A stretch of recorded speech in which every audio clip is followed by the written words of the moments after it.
ጤናስጥልኝ ክቡራትና ክቡራን ተከታታዮች እንደምን ሰነበታችሁ? እያላችሁበት ሰላምና ጤና እመኛለሁ። ሰላምና ጤና እንደሆናችሁ ተስፋ አደርጋለሁ። ባለፈው ቪዲዮ ሀገር አያስፈልገንም ብዬ ጠይቄ ነበር። እንዴት እንዳላችሁ ተስፋ አደርጋለሁ። ያለ ሀገር ምን አለ? ያለን ሀገር ያለ ሀገር ህልውና የለም። ሀገር የሌለው ሰው ምን ማለት እንደሆነ ከሀገር የወጣን ሰዎች በደንብ እናውቀዋለን። ሁሉም ነገር በሀገር ላይ የሚባለው ነገር ቀልድ አይደለም። ሀገር ትልቅ ነገር ነው። ሀገር ድሃም ልትሆን ትችላለች፣ የምትፈልገውን ነገር ላታሟላልህ ትችላለች፣ ሊቸግርህ ይችላል፣ ታዝን ትችላለህ፣ ትከፋ ትችላለህ። ግን እንዲያም ሆኖ ሀገር ናት። ሌላ ሀገር እኮ ያው ታውቁታላችሁ። ታዘን ሀዘን አይደለም፣ ትደሰት ደስታ አይደለም። መቼ ይችላል መብትህ ደስ ብሎ ትኖር ይችላል። በመብት ረገድ በሌሎች ነገሮች ኢትዮጵያ በሌሉ ነገሮች። ነገር ግን ሁልጊዜ ሌላ ሀገር ሰው መሆን ስታስብ ጤና ታጣለህ እና ሀገር በእርግጥ ያስፈልገናል። ኦብቪየስ የሆነ ነገር እያነሳው እንደሆነ ይገባኛል፣ ግን በደንብ እናስብበት ጥሩ ነው። ሀገር ያስፈልገናል ስንል ግን ፖለቲካችን ብቻውን መርገም ጥቅም የለውም። ለሁላችንም የምትሆን ሀገር፣ ዲሞክራሲያዊት ሀገር፣ ፍትሃዊት ሀገር መፍጠር የሚቻለው የትኛውን መንግስት አሁን ስራ ላይ መንግስት አሁን ያሁኑን መንግስት ይሁን ያለፉትን መንግስታት ይሁን ወደፊቶቹንም ይሁን በመውቀስ በመራገም በማውገዝ ወይም ደግሞ የፖለቲካውን መርህ በመኮንን ብቻ ሀገርና ስርዓት መገንባት የሚቻል አይመስለኝም ሳስበው። ለምሳሌ አንዱ ችግራችን በዘመኑ የኤትኒክ ፖለቲክስ የመሆኑ ጉዳይ ነው። አዎ ፕሮብለም ባለፈውም ቪዲዮ አንስቼዋለሁ። ይሄ ብሔር ብሔረሰቦችን መብት ያስከብራል ብለን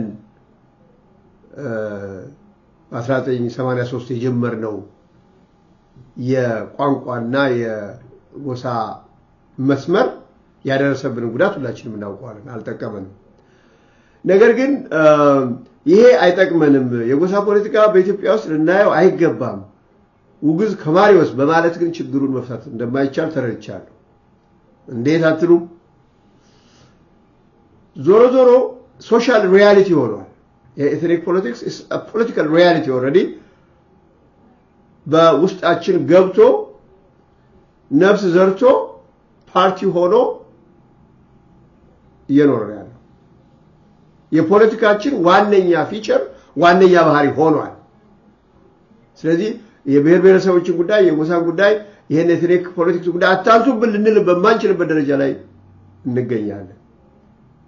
ስለዚህ ማድረግ የሚገባው መስሎ የሚታየኝ ነገሩ እንደ ፕሮብለም ቆጥሮ ሁሉ ጊዜ ማውገዝ ወይም ደግሞ እዚህ ሀገር ላይ አይገባም ሳይሆን እንዴት ነው ማኔጅ የምናደርገው? እንዴት ነው ኢትዮጵያን አንድነታችንን ሀገራችንን በማያውክ መንገድ ልንፈታው የምንችለው? እንዴት ነው እያል መመካከርና ማሰብ የሚያስፈልግ ይመስለኛል። በአንድ በኩል እንዳው ጭራሽ በኢትዮጵያ ውስጥ የብሔር ብሔረሰቦች ተመችቷቸው ነው የኖሩት ማለትም አይቻልም። እንዳው ኦነስት መሆን የሚያስፈልግ ይመስለኛል። ብዙ የምናውቃቸው የፍትህና የጭቆና ችግሮች እንደነበሩ መቀበል ተገቢ ነው። ችግሮች እውነተኛ ችግሮችን ይሄ የተፈጠሩ ጡት ተቆረጠ ጥፍር ተቆረጠ የሚለውን አይነት የፈጠራ ፖለቲካ ሳይሆን በእውነት በታሪክ የነበሩ ወደሮችንና የጭቆና ልምዶችን መካድ አይገባም። እነሱን ካላስተካከል ወደፊት የምንፈጥረው ፖለቲካ ችግር ይኖረዋል።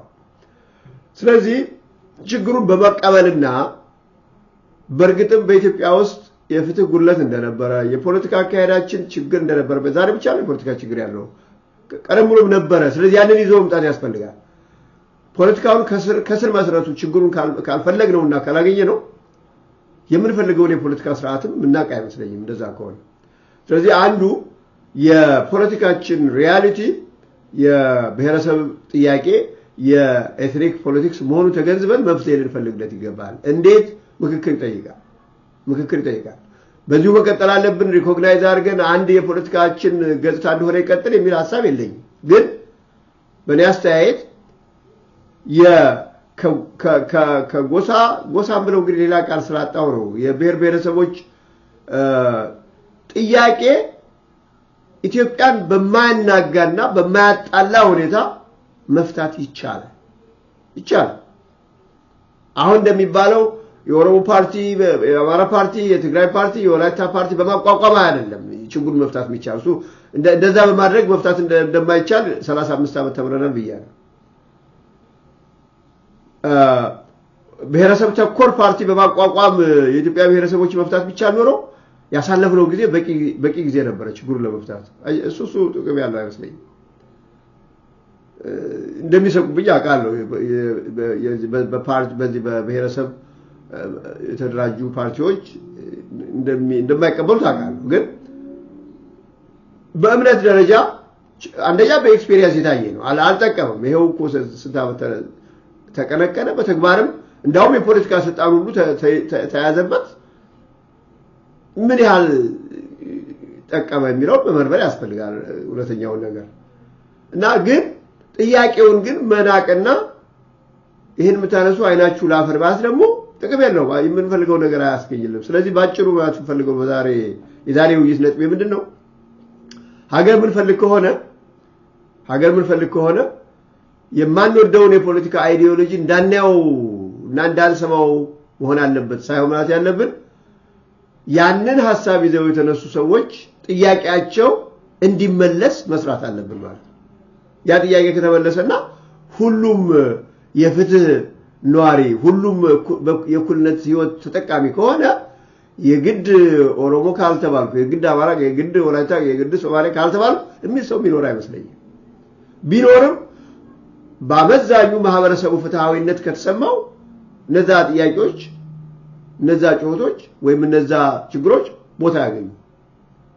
ስለዚህ ነገሩ የሚፈታበትን መንገድ በፖዚቲቭሊ አይተን በደላቸውን አይተን አንዳችን በሌላችን ቦታ ሆነን በማሰብ የኔን ብቻ ካየሁኝ የሌላው ችግር አይታየኝ።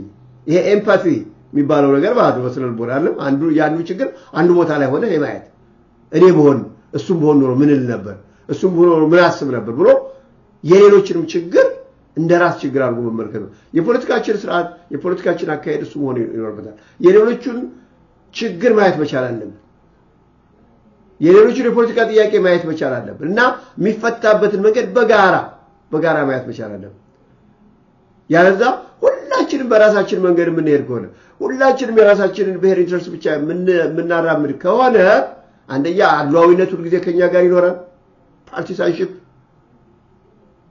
ፓርቲሳንሺፕ አለባት ነው ጊዜ አድሏዊነት ይኖራል፣ ወገናዊነት ይኖራል። እንደዛ ከሆነ ነው ፖለቲካው ጤናማ ይሆናል። ስለዚህ በተቻለ መጠን በኢትዮጵያ ውስጥ ያሉትን የህብረተሰብ ክፍሎች ጥያቄዎች በኩልነት የምንበረምርበትና የምንፈታበትን መንገድ ኢንክሉዲንግ ኤትኒክ ጥያቄዎችን ጨምረን እንደራሳችን የሌላው ግሩፕ ጥያቄ እንደራሳችን ጥያቄ አድርገን የመፍታትን የስነ ልቦና ዝንባሌና ዝግጅት ማድረግ የሚገባን ይመስለኛል። ለምን ሀገር ያስፈልገናል። ለዛሬ በዚሁ ሰላምታችሁ ጤና ይስጥልኝ።